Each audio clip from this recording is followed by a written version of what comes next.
নমস্কার।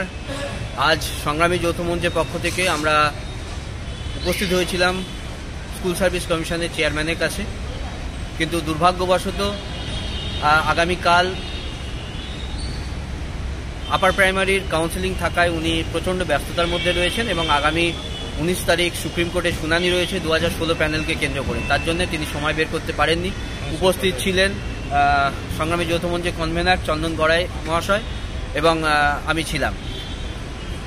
আমরা সমস্ত দাবিপত্র আমাদের তুলে ধরেছি, স্যারের কাছে পৌঁছে দিয়েছি এবং এটুকু আমরা স্যারের থেকে পেলাম শুনতে যে আগামী দিনে যে 19 তারিখে যে হিয়ারিং হতে চলেছে সেখানে যে সেগ্রিগেশনের দাবি আমরা বারবার করে এসেছিলাম, সংগ্রামী যৌথ মঞ্চ সেগ্রিগেশন করার পথে বারবার রিকোয়েস্ট করা হয়েছিল, বলা হয়েছিল আমাদের পক্ষ থেকে, সেই কথাগুলোই কিন্তু সুপ্রিম কোর্টে ফিরে আসছে।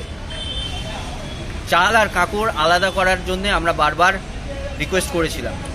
আগামী দিনে 19 তারিখে যে শুনানি রয়েছে, আশা করব সরকারের ভাবমূর্তি স্বচ্ছ রাখার জন্যে এবং এসএসসির ভাবমূর্তি স্বচ্ছ রাখার জন্যে যারা দুর্নীতির আড়ালে চাকরি পেয়েছেন তাদেরকে সেগ্রিগেশন করুক এবং তাদের লিস্ট পৃথকীকরণ করা হোক, যারা যোগ্যতা এবং মেধার ভিত্তিতে চাকরি পেয়েছেন তাদের জন্যে এবং যারা অনৈতিকভাবে চাকরি পেয়েছেন তাদের জন্য আলাদা করে পৃথকীকরণ লিস্ট সুপ্রিম কোর্টের কাছে জমা দিক school service commission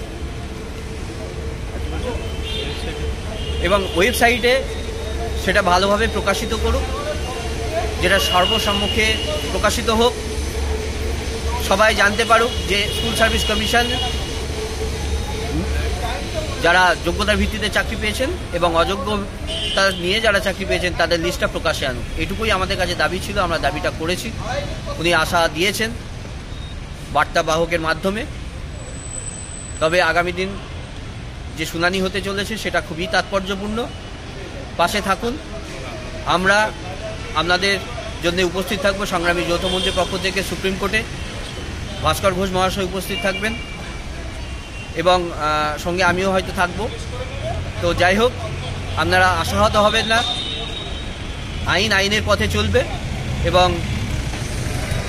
justice Sanjeev Khanna আশা করব সারা পশ্চিমবঙ্গ কেন সারা ভারতবর্ষের বুকে আইনের বিচার যে রয়েছে, আইনের পথেই চলে এবং আইনের প্রতি, বিচার ব্যবস্থার প্রতি সাধারণ মানুষের সেই দৃঢ় মনোভাব ফিরে আসবে, এটুকুই আশা করছি।